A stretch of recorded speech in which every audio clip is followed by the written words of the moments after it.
السلام علیکم۔ حضرت عمر بن خطاب رضی اللہ تعالیٰ عنہ فرماتے ہیں کہ ایک دن ہم رسول اللہ صلی اللہ علیہ وسلم کی خدمت میں بیٹھے ہوئے تھے کہ اچانک ایک شخص آیا جس کا لباس انتہائی سفید اور بال گہرے سیاہ تھے۔ نہ اس کی حالت سے سفر کے آثار ظاہر ہوئے تھے کہ جس سے سمجھا جاتا کہ یہ کوئی مسافر شخص ہے، اور نہ ہم میں سے کوئی اس کو پہچانتا تھا، جس سے یہ ظاہر ہوتا کہ یہ مدینہ کا مقامی ہے۔ بہرحال وہ شخص رسول اللہ صلی اللہ علیہ وسلم کے اتنے قریب آ کر بیٹھا کہ اپنے گھٹنے آپ صلی اللہ علیہ وسلم کے گھٹنوں سے ملا لیے اور اپنے دونوں ہاتھ اپنی دونوں رانوں پر رکھ لیے۔ اس کے بعد اس نے عرض کیا، اے محمد، مجھے بتائیے کہ اسلام کیا ہے؟ رسول اللہ صلی اللہ علیہ وسلم نے ارشاد فرمایا، اسلام کے ارکان میں سے یہ ہے کہ تم دل و زبان سے یہ گواہی دو کہ اللہ تعالیٰ کے سوا کوئی ذات عبادت و بندگی کے لائق نہیں، اور محمد صلی اللہ علیہ وسلم اللہ تعالیٰ کے رسول ہی۔ نماز ادا کرو، رمضان کے روزے رکھو، اور اگر بیت اللہ کے حج کی طاقت رکھتے ہو تو حج کرو۔ یہ سن کر اس شخص نے کہا، آپ صلی اللہ علیہ وسلم نے سچ فرمایا۔ حضرت عمر رضی اللہ تعالیٰ عنہ فرماتے ہیں، ہمیں اس شخص پر تعجب ہوا کہ سوال کرتا ہے گویا جانتا نہ ہو، اور پھر تقدیس بھی کرتا ہے جیسے پہلے سے جانتا ہو۔ پھر اس شخص نے عرض کیا، مجھے بتائیے کہ ایمان کیا ہے؟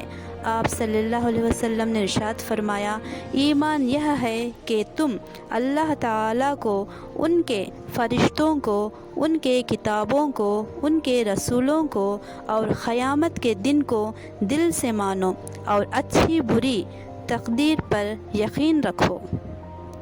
اس شخص نے عرض کیا، آپ نے سچ فرمایا۔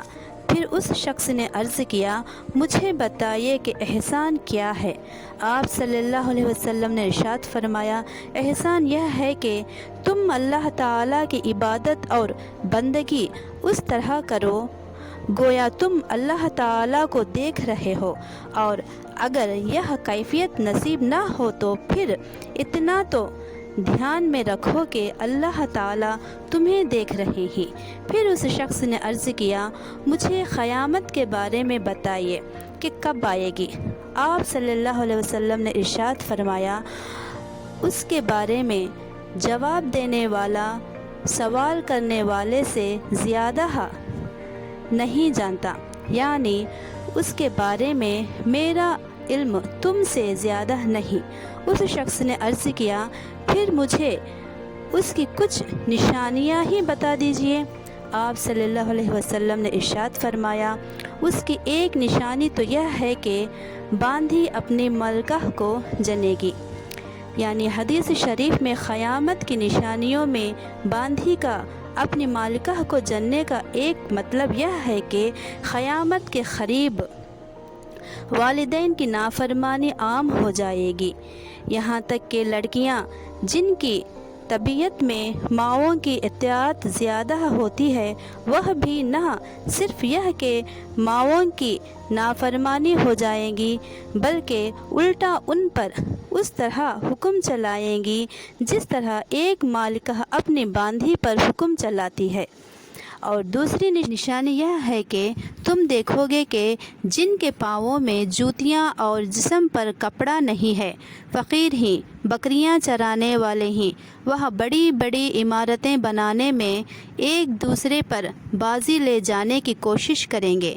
حضرت عمر رضی اللہ تعالیٰ عنہ فرماتے ہیں، پھر وہ شخص چلا گیا، میں نے کچھ دیر توقف کیا اور آنے والے شخص کے بارے میں دریافت نہیں کیا۔ پھر آپ صلی اللہ علیہ وسلم نے خود ہی مجھ سے پوچھا، عمر، جانتے ہو یہ سوال کرنے والا شخص کون تھا؟ میں نے عرض کیا، اللہ اور ان کے رسول ہی زیادہ جانتے ہیں۔